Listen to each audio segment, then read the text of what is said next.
हमारे इस YouTube channel के सेगमेंट फास्ट न्यूज में आप तमाम का इस्तकबाल है। इस वीडियो में आप देख सकते हैं कम मिनटों में बहुत ज्यादा खबरें। तो आइए शुरू करते हैं वीडियो को और देखते हैं आज की ताजा तरीन खबरें। रिश्वत लेते हुए जेएचएमसी की खातून ओहदेदार रंगे हाथों पकड़ी गई। तेलंगाना एंटी करप्शन ब्यूरो के ओहदेदारों ने ग्रेटर हैदराबाद म्युनिसिपल कॉर्पोरेशन के एक खातून ओहदेदार को रिश्वत लेते हुए रंगे हाथों गिरफ्तार कर लिया। ये कार्रवाई शहर के मूसापेट सर्कल नंबर 23 में वाक़ जायदाद टैक्स शोबे में अंजाम दी गई। जराये के मुताबिक सीनियर असिस्टेंट एम सुनीता पर इल्जाम है कि उन्होंने एक शहरी की जायदाद म्यूटेशन यानी नाम की मुंतकिली के अमल को आगे बढ़ाने, जरूरी दस्तावेजात की कार्रवाई मुकम्मल करने और मकान से मुतल्लिका मामले को हल करने के लिए 30,000 रुपये रिश्वत तलब की। शिकायत मौसूल होने पर एसीबी ने फौरी कार्रवाई करते हुए सुनीता को रिश्वत लेते वक्त गिरफ्तार कर लिया। एसीबी के हुक्काम ने बताया कि मुलजिमा के खिलाफ मुकदमा दर्ज करते हुए मजीद तहकीकात शुरू कर दी गई है। ओहदेदारों ने यह भी वाज़ेह किया है कि सरकारी खिदमत में शफाफियत को मुतासिर करने वाली किसी भी गैर कानूनी सरगर्मी को हरगिज बर्दाश्त नहीं किया जाएगा। गोलकुंडा पर जाफरानी परचम लहराया जाएगा, रामचंद्र राव ने कहा। तेलंगाना में बीजेपी के नए सदर रामचंद्र राव ने कहा है कि इनकी पार्टी आने वाले असेंबली इंतखाबात में रियासत में बरसर इख्तिदार आएगी और तारीखी खेले गोलकुंडा पर जाफरानी परचम लहराया जाएगा। पार्टी की रियासती सदारत पर मुत्तफिका इंतखाब के बाद दफ्तर बीजेपी वाक़े नामपल्ली में मुनक्किदा जलसे को मुखातिब करते हुए रामचंद्र राव ने कहा कि वो वज़ीर-ए-आज़म नरेंद्र मोदी, मरकजी वज़ीर दाखिला अमित शाह और पार्टी सदर जेपी नड्डा और तेलंगाना में पार्टी के इंचार्ज BL संतोष की रहनुमाई में बीजेपी को मज़ीद मुस्तहकम करेंगे। उन्होंने कहा कि बीजेपी दुनिया की बड़ी पार्टियों में से एक है और इन्हें खुशी है कि वो तेलंगाना में इस पार्टी के सदर बनाए गए। रामचंद्र राव ने कहा कि वो पार्टी के सदर की हैसियत से नहीं बल्कि वो आम कारकुन की तरह काम करेंगे और तमाम कारकुनों और कायदीन को साथ लेकर चलेंगे। हैदराबाद के कई इलाकों में मौसलाधार बारिश, सड़कों पर पानी जमा, गाड़ी सवारों को मुश्किलात। ग्रेटर हैदराबाद के कई इलाकों में मंगल की सहपहर से मौसलाधार बारिश का आगाज हो गया। पुराने शहर के साथ साथ जुबली हिल्स, बंजारा हिल्स, फिल्म नगर, अंबरपेट, एहसान नगर, पंजागुट्टा, माधापुर, गच्चीबौली और कोकटपल्ली समेत कई इलाकों में शदीद बारिश रिकॉर्ड की गई। शाम के वक्त अचानक मौसम आबार आलूद हो गया और अचानक जोरदार बारिश शुरू हो गई, जिसकी वजह से सड़कों पर पानी जमा हो गया। बारिश की वजह से गाड़ी सवार अफराद को शदीद मुश्किलात का सामना करना पड़ा। सिकंदराबाद, बोनपल्ली, तिरुमलगिरी, अलवाल, बोलाराम, पैराडाइज, चिलकलगुड़ा और बेगमपेट इलाकों में भी बारिश हुई, जिससे कई मुकामात पर ट्रैफिक में खलल पड़ा। कई कॉलोनियों में नाले उबल पड़े और बारिश का पानी घरों में दाखिल हो गया। सूरत हाल का फौरी नोट लेते हुए जेएचएमसी, हाइड्रा टीम और NDRF अमले ने राहत के कामों का आगाज कर दिया। महकमे मौसमियात के मुताबिक निजामाबाद, मेदक, संगारेड्डी, विकाराबाद, निर्मल, जगत्याल, पेद्दापल्ली, करीमनगर, हनमकुंडा, वरंगल, महबूबाबाद, खम्मम, जंगांव, यादाद्री, सिद्दीपेट, राजन्ना, सिरसिल्ला, नारायणपेट, मिर्चल अजला में पीर को दरमियानी से शदीद बारिश हुई। इसी तरह चहारशंबे को हैदराबाद, रंगारेड्डी, महबूबनगर, वनापर्त्री, गदवाल, नागर कर्नूल, नलगुंडा और सूर्यापेट अजला में हल्की से दरमियानी बारिश मुतवक्को है। रियासत भर में आसमान पर घने बादल छा जाने से मौसम खुशगवार हो चुका है। कई इलाकों में गुज़िश्ता रात से ही मुसलसल बारिश का सिलसिला जारी है। श्रीशैलम और नागार्जुना सागर में जबरदस्त पानी का बहाव दर्ज। दरियाई कृष्णा नदी के तास में गुज़िश्ता चंद दिनों से शदीद बारिश से तेलुगु रियासतों के अहम ज़खायर श्रीशैलम और नागार्जुना सागर में जबरदस्त पानी का बहाव दर्ज किया गया। जोराड़ा प्रोजेक्ट से तकरीबन 1.20 लाख क्यूसिक पानी का बहाव जारी है, जिसके नतीजे में श्रीशैलम की आबी सतह 875 फीट तक पहुंच चुकी है। चूंकि श्रीशैलम की मुकम्मल गुंजाइश 885 फीट है, अब सिर्फ 10 फीट का फर्क बाकी है। हुक्काम किसी भी वक्त दरवाजे खोलकर पानी छोड़ने तैयार हैं ताकि प्रोजेक्ट की हिफाजत को यकीनी बनाया जा सके। इस वक्त श्रीशैलम के दाएं और बाएं पावर हाउस के जरिए तकरीबन 58,000 क्यूसिक पानी से तवानाई पैदा की जा रही है।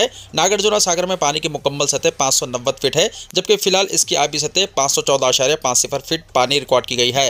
बालाई इलाकों से तकरीबन 17,000 क्यूसिक पानी नागार्जुना सागर में दाखिल हो रहा है। हैदराबाद के पानी की जरूरत के लिए 900 क्यूसिक पानी फराहम किया जा रहा है। मी सेवा से मैरिज सर्टिफिकेट जारी होंगे। हुकूमत ने मी सेवा खिदमत में तोसी के लिए एक और कदम आगे बढ़ाया है। अब शादियों के रजिस्ट्रेशन और मार्केट वैल्यू सर्टिफिकेट की खिदमत भी दस्तयाब कर दी गई है। इसके लिए स्लॉट बुकिंग का निज़ाम शुरू किया गया है, जिसके जरिए शहरी अब मी सेवा या ऑनलाइन के जरिए ज़िले, गाँव वगैरह की दीगर तफसीलात दर्ज करके किसी भी ज़मीन की ताज़ा तरीन मार्केट वैल्यू पर मालूमात हासिल कर सकते हैं। इस तरह दरख्वास्तों पर मुतल्लिका सब रजिस्ट्रार ऑफिस अंदरून 24 घंटे कार्रवाई करेगा। ये सहूलत तामीराती शोबा और रियल इस्टेट के ताजरों के लिए मुफीद होगी। साथ ही आप अगर शादी की तस्वीर, पता और उम्र के सबूत के साथ दरख्वास्त दाखिल करते हैं तो निकाहनामा यानी मैरिज सर्टिफिकेट बराह रास्त सब रजिस्ट्रार के दफ्तर यानी SRO से हासिल कर सकते हैं। IT के रियासती वजीर श्रीधर बाबू ने सेक्रेटेरिएट में आला ओहदेदारों का इजलास तलब करते हुए मी सेवा के ताज़ा तरीन खिदमत पर तफसीली तौर पर तबादला ख्याल किया है। रियासती वजीर D श्रीधर बाबू ने कहा कि यह सहूलत रियासत के डिजिटल गवर्नेंस में एक अहम और बड़ी पेशरफ्त है। केमिकल फैक्ट्री सानिहा रुकन कौंसिल कविता ने जख्मियों की इयादत की। सदर तेलंगाना जागृति व रुकन खानूसाज कौंसिल BRS के कविता ने आज पटनचेरू के धुरू अस्पताल पहुंचकर संगारेड्डी जिले में वाक़ सगाची केमिकल फैक्ट्री में पेश आए दिलखराश हादसे के मुतासरीन की इयादत की और जेर इलाज जख्मी मजदूरों से उनकी खैरियत दरियाफ्त की। इलावाजी उनके अहल खाना से मुलाकात करते हुए दिली हमदर्दी का इजहार किया। इस मौके पर मीडिया से बात करते हुए कविता ने कहा कि सगाची फैक्ट्री में पेश आया हादसा इंतहाई अफसोसनाक और हुकूमत की लापरवाही का नतीजा है। उन्होंने मुतालबा किया है कि सनती इदारों में हिफाजती इंतजाम के सिलसिले में रियासती हुकूमत को फौरी तौर पर संजीदा इक़दाम करने चाहिए ताकि मुस्तकबिल में ऐसे सानिहात से बचा जा सके। कविता ने पुरजोर अंदाज में कहा कि महलूक मजदूरों के अहल खाना को हुकूमत की जानिब से कम ₹1 करोड़ फी कस माली इमदाद फराहम की जानी चाहिए। इसके साथ साथ जो मजदूर जख्मी हुए हैं और मुख्तलिफ अस्पतालों में जेर इलाज है, इनकी मुकम्मल और बरवक्त देखभाल के लिए रियासती हुकूमत को तमाम अस्पतालों को ग्रीन चैनल के तहत फौरी फंड्स जारी करने चाहिए। उन्होंने इंकशाफ किया कि हादसे के वक्त फैक्ट्री में कितने मजदूर काम कर रहे थे, इसकी वाज़ेह मालूमात अब तक सामने नहीं आई, जो कि तशवीश का बाइस है। इत्तलात के मुताबिक फैक्ट्री में कम उम्र मजदूर भी काम कर रहे थे, जो निहायत शर्मनाक अमर है कि कविता ने हुकूमत से पुरजोर मुतालबा किया कि इस पूरे वाक़े की शफाफ तहक़ीक़ात कराई जाए और हक़ाइक़ को अवाम के सामने मंजर आम पर लाया जाए, क़सूरवारों के खिलाफ सख्त कार्रवाई की जाए। केमिकल फैक्ट्री में मरने वालों के हर एक खानदान को 1 करोड़ मुआवजा दिलवाने चीफ मिनिस्टर रेवंत रेड्डी का ऐलान। चीफ मिनिस्टर रेवंत रेड्डी ने ऐलान किया है कि संगारेड्डी जिले के पाशामायलारम में पेश आए केमिकल फैक्ट्री हादसे में मरने वालों के वरसा को 1 करोड़ मुआवजा दिया जाएगा। मुआवजे की रकम फैक्ट्री के इंतजामिया और हुकूमत की जानिब से देने की हिदायत दी गई है। उन्होंने बताया कि अब तक इस हादसे में 36 अफराद हलाक हुए हैं। चीफ मिनिस्टर ने यह भी ऐलान किया है कि हादसे में शदीद जख्मी होने वालों को 10 लाख रुपये और मामूली तौर पर जख्मी होने वालों को 5 लाख रुपये मुआवजा दिया जाएगा। रेवंत रेड्डी ने पटनचेरू के हॉस्पिटल में शरीक जख्मियों से मुलाकात करके इनकी इयादत की और बाद अज़ा मीडिया से बातचीत की। उन्होंने बताया कि सगाची इंडस्ट्रीज में पेश आए इस अफसोसनाक हादसे की मुकम्मल तफसीलात हासिल करने के लिए महकमे सनतों के ओहदेदारों के साथ मिलकर एक आला सतही कमेटी तश्कील दी गई है, जो मुकम्मल रिपोर्ट तैयार करेगी। रेवंत रेड्डी ने सख्त नाराजगी का इजहार करते हुए कहा कि हादसा पेश आए 24 घंटे गुजरने के बावजूद भी फैक्ट्री इंतजामिया का कोई फर्द जाए हादसे पर न आना काबिल मजम्मत है। उन्होंने इंडस्ट्री के नुमाइंदों से इंश्योरेंस, अस्पताल में फराहम की जा रही तिब्बी खिदमात पर भी सवालात किए और साथ ही फैक्ट्री बॉयलर सेफ्टी हुक्काम से हादसे के असबाब के बारे में वजाहत तलब की। हैदराबाद मेट्रो रेल के लिए ओल्ड सिटी में अराजी के हुसूल में आई तेजी। पुराने शहर हैदराबाद में मेट्रो रेल के लिए जमीन के हुसूल का अमल मुख्तलिफ इलाकों में तेज हो गया है। सड़क को चौड़ा करने के लिए जायदादों की मार्किंग मिसमार करने का काम जारी है। कई इमलाक को भी मिसमार कर दिया गया है। इस प्रोजेक्ट का मकसद इलाके में MGBS चंद्रानगुट्टा मेट्रो कॉरिडोर तक राब्ते को बेहतर बनाना है। अगरचे इस मनसूबे के लिए जमीन के हुसूल का अमल तेज हो गया है, लेकिन हरीबौली, शालीबंडा और इंजन बौली जैसे इलाकों में मार्किंग अब भी बाकी है। हैदराबाद के पुराने शहर में मेट्रो रेल के लिए 300 से ज़्यादा इमलाक मुतासिर हुई हैं। मुआवजे के कई चेक्स भी हवाले किए गए हैं। नए राशन कार्ड्स की 14 जुलाई से इजराई, चीफ मिनिस्टर तकसीम करेंगे। तेलंगाना में गुज़िश्ता कई महीने से राशन कार्ड की इजराई का इंतजार करने वाले अफराद के लिए खुशखबरी है। हुकूमत ने 14 जुलाई से नए राशन कार्ड्स की इजराई का मुहूर्त तय किया है।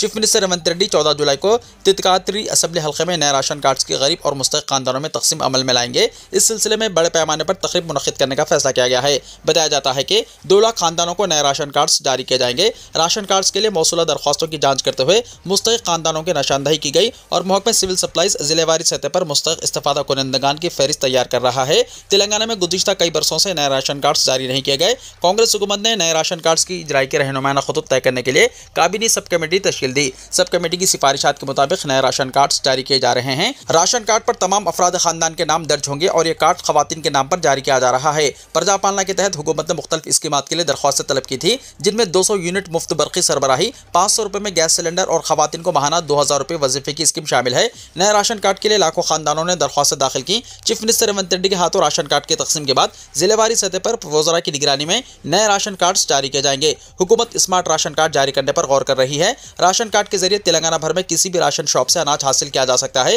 हुकूमत ATM कार्ड के साइज के तौर पर राशन कार्ड तैयार करने के इक़दाम कर रही है। महकमा सिविल सप्लाईज की जानिब से कार्ड के मुख्तलिफ डिज़ाइन तैयार किए गए, जिन्हें हुकूमत की मंजूरी का इंतजार है। जाली सर्टिफिकेट रखने वाले 9 वकला के नाम तेलंगाना बार कौंसिल की फहरिस्त से हज़फ। तेलंगाना बार कौंसिल ने जाली तालीमी सर्टिफिकेट के जरिए बार कौंसिल में अपने नाम का इंदराज करवाने वाले 9 अफराद के नामों को फहरिस्त से खारिज कर दिया है। बार कौंसिल ने एक नोटिफिकेशन जारी करते हुए बताया कि मज़कूरा वकला ने जिन यूनिवर्सिटियों के सर्टिफिकेट जमा कराए थे वो जाली पाए गए हैं और मुतल्लिक़ा यूनिवर्सिटियों ने वाज़ेह तौर पर बताया कि वो इस किस्म के असनाद जारी नहीं करती।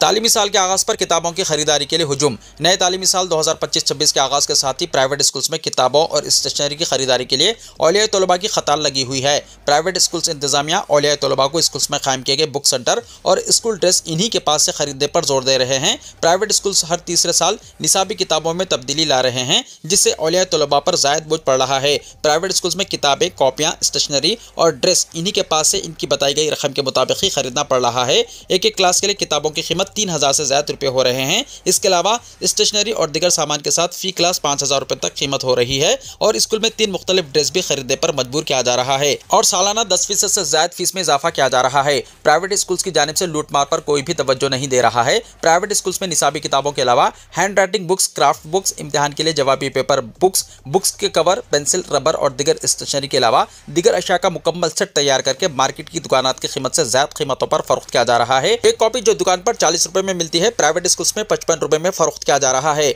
औलिया तलबा अपने बच्चों के मुस्तकबिल को देखते हुए भारी कीमतों पर खरीदने के लिए मजबूर हो रहे हैं। अगर पेरेंट्स स्कूलों से ये सवाल करते हैं कि निसाबी किताबों के अलावा दीगर किताबों, क्राफ्ट बुक से मुताल्लिक पूछा जाता है तो इन्हें बताया जाता है कि ये हमारे स्कूल के निसाब का एक अहम हिस्सा है, लेकिन जब तलबा इन किताबों को भारी कीमत अदा करके खरीदते हैं, ये इन क्राफ्ट बुक्स को साल के आखिर में एक हफ्ते में क्राफ्ट करवाया जाता है। निसाबी किताब के अलावा दीगर किताबों को शामिल करके औलिया तलबा से रकम हासिल की जा रही है और इन किताबों की खरीदी के बाद स्कूल इंतजामिया को हिस्सा अदा किया जा रहा है। औलिया तलबा ने तेलंगाना हुकूमत से मुतालबा किया है कि प्राइवेट स्कूल्स की लूटमार को रोका जाए और सालाना फीस में इजाफे को भी रोकने के इक़दाम करें। जारिया तालीमी साल इंजीनियरिंग की पुरानी फीस पर अमल करने हुकूमत का फैसला। रियासत में इंजीनियरिंग के अलावा दीगर पेशावराना कोर्सेज की पुरानी फीस जारिया तालीमी साल भी बरकरार रहेगी। क़वायद के मुताबिक साल 2025 से 28 तालीमी साल फीस में नज़रसानी की जानी थी, ताहम रियासती हुकूमत ने ऐलान किया है कि वह इसको मज़ीद 1 साल के लिए मुलतवी कर रही है। बताया गया है कि इंजीनियरिंग, फार्मेसी, MBA और दीगर प्रोफेशनल UG और PG कोर्सेज की फीस जूं की तूं बरकरार रखी जाएगी। सेक्रेटरी महकमा तालीम योगिता राणा ने इस सिलसिले में अहकाम जारी किए। उन्होंने कहा कि प्राइवेट इंजीनियरिंग कॉलेजेस की जानिब से फीस पर नज़रसानी के लिए जो तजावीज़ पेश की गई हैं वो सुप्रीम कोर्ट और हाई कोर्ट के अहकाम के मुताबिक नहीं है। योगिता राणा ने कहा कि फीस पर नजरसानी के लिए प्राइवेट इंजीनियरिंग कॉलेजेस ने जो तजावीज़ पेश की हैं, इसका जायजा लेने के लिए आला ओहदेदारों की कमेटी तश्कील दी जाएगी। ये कमेटी फीस में इजाफे की बुनियाद का जायजा लेगी। साथ ही सुप्रीम कोर्ट के अहकाम पर मुल्क की दीगर रियासतें किस तरह अमल कर रही हैं, कमेटी जायजा लेने के बाद बेहतर तरमीमात के लिए हुकूमत को रिपोर्ट पेश करेगी, जिसकी वजह से पुरानी फीस को जारिया साल भी बरकरार रखने का फैसला किया गया। तकरीबन तमाम इंजीनियरिंग कॉलेजेस ने फीस में इजाफे की तजावीज़ रवाना की है। शहर हैदराबाद और इसके मुजाफाती इलाकों में मौजूद कई कॉलेजेस ने फीस में 7% इजाफा किया है। गुज़िश्ता साल इंजीनियरिंग की ज़्यादा से ज़्यादा 1,60,000 रुपये फीस थी। इस बार मौसूल होने वाली तजावीज़ में चंद मशहूर कॉलेजेस ने सालाना फीस को बढ़ाकर 2,50,000 रुपये करने की तजावीज़ पेश की है। हुकूमत के फैसले के बाद रवा तालीमी साल पुरानी फीस ही बरकरार रहेगी। हुकूमत ने आइंदा साल तमाम इंजीनियरिंग कॉलेजेस का मुआयना करने और उनकी सहूलियात का तमाम पहलुओं से जायजा, बिलखुसूस तदरीसी अमले की तनख्वाहें क़वायद के मुताबिक है या नहीं, इसका भी जायजा लेने का फैसला किया है। मॉनसून में मच्छरों की अफजाइश रोकने पर जोर, डेंगू और दीगर अमराज से चौकसी के लिए शहरियों को मशवरा। बारिशों के आगाज़ के साथ ही शहरियों को चौकसी इख्तियार करते हुए मच्छरों की अफजाइश को रोकने के इक़दाम करने चाहिए ताकि डेंगू के फैलाव को रोका जा सके। महकमा सेहत की जानिब से जारी करदा रहनुमाना खुतूत में शहरियों को मशवरा दिया गया है कि वो अपने अतराफ व किनाफ के माहौल को साफ सुथरा रखते हुए मच्छरों की अफजाइश को रोकने के इक़दाम करें और डेंगू जैसी वबा को फैलने से रोकने में ताउन करें। दोनों शहरों हैदराबाद और सिकंदराबाद में गुज़िश्ता 2 दिनों से शुरू होने वाली बारिशों के दौरान जगह जगह पानी जमा होने के नतीजे में मच्छरों की अफजाइश में इजाफे के इम्कान पाए जाने लगे हैं और मच्छरों की अफजाइश के नतीजे में डेंगू जैसी वबा की तेजी से फैलने के खदशात होते हैं। इसीलिए इस वबा को रोकने सबसे पहले मच्छरों की अफजाइश को रोकना जरूरी है। महकमा सेहत और GHMC के ओहदेदारों के मुताबिक मच्छरों की अफजाइश को रोकने के लिए मच्छरकश अद्वियात के छिड़काव से ज्यादा मौसर पानी जमा होने ना देना है। इसीलिए ओहदेदार और माहिर अतिब्बा ने मशवरा दिया है कि वो मच्छरों की अफजाइश को रोकते हुए वबा पर काबू पाने के इक़दाम करें। बारिशों के आगाज़ के साथ ही शहरियों में तेज बुखार, आज़ा शिकनी, नज़ला और खांसी की शिकायत दरअसल डेंगू की अलामत में शामिल है, लेकिन इसके लिए मुआयने के बाद तौसीक़ नागुज़िर है। इसीलिए डॉक्टर्स इब्तदाई तौर पर मौसमी अमराज की तरह इन अमराज का इलाज करने की कोशिश करते हैं और इलाज से फाका न होने की सूरत में डेंगू का मुआयना करवाते हुए इसका इलाज किया जाता है। माहिरीन के मुताबिक जिन मुकामात पर ड्रेनेज का पानी जमा होता है वो और जहाँ बारिश का पानी ठहरने लग जाए, इन मुकामात पर मच्छरों की अफजाइश होने लगती है। इलावाज़ी जिन मकानात में पौधे होते हैं जिनमें पानी डाला जाता है, इन पौधों के आसपास जमा होने वाले पानी में भी मच्छरों की अफजाइश होने लगती है। इसलिए इन मुकामात को भी साफ रखने के इक़दाम किए जाने चाहिए ताकि घरों में मच्छरों की अफजाइश ना होने पाए। डॉक्टर्स के मुताबिक अगर हर शख्स अपने आसपास की सफाई के जरिए पानी जमा होने के मुकामात की सफाई को यकीनी बनाता है तो ऐसी सूरत में मच्छरों की अफजाइश नहीं होगी और डेंगू जैसी वबा से बआसानी छुटकारा हासिल किया जा सकता है।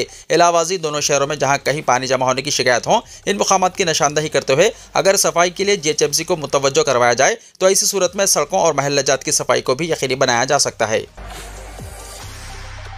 मकानात की कीमतों में 11% का इजाफा, फरोख्त में 20% की कमी। रियल एस्टेट कंसल्टेंट अनार्क ने इंकशाफ किया है कि हैदराबाद के बशमूल मुल्क के 7 बड़े शहरों में इस साल अप्रैल तक जून के दरमियान मकानात की कीमतों में जहां औसतन 11% का इजाफा हुआ है, वहीं इसी मुद्दत के दौरान फरोख्त में 20% की गिरावट आई है। रिपोर्ट में बताया गया है कि अप्रैल से जून 2024 के दरमियान 1,20,335 मकान और फ्लैट्स फरोख्त हुए। ताहम जारी साल 2025 में इसी मुद्दत के दौरान सिर्फ 96,285 मकानात और फ्लैट्स फरोख्त हुए। Hyderabad, Delhi, NCR, Mumbai metropolitan region यानी MMR, बेंगलुरु, पुणे और कोलकाता में मकानात की फरोख्त में कमी आई है, मगर चेन्नई में फरोख्त में इजाफा हुआ है। हिंदुस्तान और पाकिस्तान के अलावा बैनुल-अक़वामी सतह पर दिगर मुमालिक के दरमियान जंग और कशीदगी की सूरत हाल पैदा हुई, जिसका खरीदारी पर असर पड़ा है। लोग खरीदारी के मामले में देखो और इंतजार करो की पॉलिसी पर अमल करते दिखाई दिए। गुज़िश्ता 2 साल के दौरान मकानात की कीमतों में तेजी से इजाफा हुआ, जिसका भी खरीदारी पर असर पड़ा है। अनार्क के सदरनशीन ने गुज़िश्ता 2 साल 2024-25 के दौरान अप्रैल जून में मकानात और फ्लैट्स की फरोख्त का तकाबुल करते हुए बताया कि शहर हैदराबाद में गुज़िश्ता साल की बनिस्बत 27%, बेंगलुरु में 8%, मुंबई में 25%, पुणे में 27%, कोलकाता में 23%, दिल्ली NCR में 14% की कमी वाक़ई हुई है, जबकि चेन्नई में 11% का इजाफा हुआ है। सोने की कीमतों में जबरदस्त इजाफा। सोने की कीमतों में मंगल के रोज जबरदस्त इजाफा देखा गया। बिलियन मार्केट में 22 कैरेट सोने की 10 ग्राम की कीमत में 1,050 रुपये का इजाफा हुआ, जिसके बाद नई कीमत 90,200 रुपये हो गई। 24 कैरेट सोने की 10 ग्राम कीमत में 1,140 रुपये इजाफा दर्ज किया गया और अब ये 58,400 रुपये में फरोख्त हो रहा है। चांदी की कीमत में कोई तब्दीली नहीं हुई है। 1 किलो चांदी की कीमत 1,17,700 रुपये बरकरार है। GST मौशी नाइंसाफी का हथियार बन गया। इसका मकसद PM मोदी के कुछ अरबपति मित्रों को फायदा पहुंचाना है, राहुल गांधी ने कहा। लोकसभा में हस्ब इख्तिलाफ के कायद राहुल गांधी ने GST नाफिज होने के 8 साल मुकम्मल होने पर 21 जुलाई को इल्जाम आयद किया कि यह मौशी नाइंसाफी का एक हथियार बन गया है और इसे वज़ीर-ए-आज़म नरेंद्र मोदी के कुछ अरबपति मित्रों को फायदा पहुंचाने के लिए डिज़ाइन किया गया। कांग्रेस रुकन पार्लियामेंट ने मौजूदा GST निज़ाम में तरमीम का मुतालबा करते हुए कहा कि हिंदुस्तान एक ऐसे टैक्स निज़ाम का हकदार है जो सिर्फ खुसूसी इख्तियार याफ्ता कुछ लोगों के लिए नहीं बल्कि सभी के लिए काम करे। काबिल जिक्र है कि GST को 21 जुलाई 2017 को नाफिज किया गया था। आज इसके 8 साल मुकम्मल हो गए हैं। इसी को पेश नजर रखते हुए राहुल गांधी ने एक्स पर की गई अपनी पोस्ट में लिखा कि 8 साल बाद मोदी हुकूमत का GST कोई टैक्स इसलाह नहीं है, ये मुआशी नाइंसाफी और कॉर्पोरेट भाईचारे का बर्बरियत भरा असला है। इसे गरीबों को सजा देने, MSME को कुचलने, रियासतों को कमजोर करने और वज़ीर-ए-आज़म के कुछ अरबपति दोस्तों को फायदा पहुंचाने के लिए डिजाइन किया गया था। राहुल गांधी ने दावा किया कि अच्छे और आसान टैक्स का वादा किया गया था, लेकिन हिंदुस्तान को 5 अलग अलग शरह वाला टैक्स निज़ाम मिला, जिसे 900 से ज्यादा मरतबा बदला गया। उन्होंने हमलावर रुख इख्तियार करते हुए कहा कि हद तो यह है कि पॉपकॉर्न और क्रीम बन भी GST के दायरे में आ गए। राहुल गांधी ये भी कहते हैं कि GST पोर्टल एक तरह से रोजाना इस्तेहसाल का जरिया बन गया है। वज़ीर-ए-आज़म मोदी और वज़ीर दाखिला अमित शाह ने नेशनल डॉक्टर्स डे पर पेश की मुबारकबाद। डॉक्टरों की लगन और खिदमात को पेश किया खिराज तहसीन। हर साल 1 जुलाई को मुल्क भर में डॉक्टरों के कौमी दिन के तौर पर मनाया जाता है। इस मौके पर वज़ीर-ए-आज़म नरेंद्र मोदी और वज़ीर दाखिला अमित शाह समेत कई दूसरे लीडरों ने मुल्क के डॉक्टरों को सलाम किया है और इनके ताउन को खिराज तहसीन पेश किया है। गजा में इमदादी मराकज़ पर फ़लस्तीनियों को गोलियां मारी गईं। इसराइली फ़ौज का इतराफ़। इसराइली फ़ौज ने गजा में शदीद ग़िज़ाई क़िल्लत के शिकार 79 फ़लस्तीनियों को इमदादी मराकज़ पर गोलियां मारने का इतराफ़ कर लिया। इसराइली फ़ौज ने कहा कि इमदादी मराकज़ पर फ़लस्तीनियों को जानी नुकसान पहुँचने का इतराफ़ करते हैं, जिसके बाद क़यादत ने नई हिदायत जारी की हैं। हालिया वाक़े से सबक सीखा है। मई के आखिर से अब तक गजा में 600 के करीब फ़लस्तीनी इमदादी मराकज़ पर शहीद हुए हैं। इसराइली अखबार का कहना है कि इसराइली फ़ौजियों को गैर मुस्लह हुजूम पर गोली चलाने का बाकायदा हुक्म दिया गया था। इसराइली फ़ौज को खतरा न होने के बावजूद फायरिंग की इजाज़त दी गई। आलमी कानूनी माहिरीन का कहना है कि फ़लस्तीनियों पर इमदादी मराकज़ पर फायरिंग बाज़ जंगी जराइम हैं। इसराइली फ़ौज का गैर मुस्लह फ़लस्तीनियों पर हमला नस्ल कशी है। बरतानवी माहिर मार्टन शाह ने कहा कि इसराइल 20 महीने से फ़लस्तीनियों पर भारी हथियार इस्तेमाल कर रहा है। इसराइल ने जिंदगी की बुनियादी ढांचे तबाह कर दिए, अवाम को मोहताज बना दिया। फ़लस्तीनी हुक्काम ने बताया कि इसराइल की जंग के दौरान गजा में ग़िज़ाई क़िल्लत की वजह से कम 66 बच्चे चल बसे। उन्होंने इसराइली मुहासरे की वजह से दूध, ग़िज़ाई सप्लीमेंट्स और दिगर ग़िज़ाई इमदाद के दाखिले को रोकने की सख्त अल्फाज में मजम्मत की। गजा के सरकारी मीडिया ऑफिस की जानिब से यह बयान ऐसे वक्त में सामने आया है जब इसराइली फोर्सेस ने इलाके पर अपने हमले तेज कर दिए हैं, जिसके नतीजे में 20 अफराद समेत कम से कम 60 फ़लस्तीनी शहीद हो गए। वीडियो को लाइक शेयर कीजिए और हमारे इस YouTube चैनल को सब्सक्राइब करते हुए इसके बेल आइकॉन को भी प्रेस कर लीजिए ताकि ऐसी ही ताज़ा तरीन खबरें आइंदा भी आपको मिलती रहें।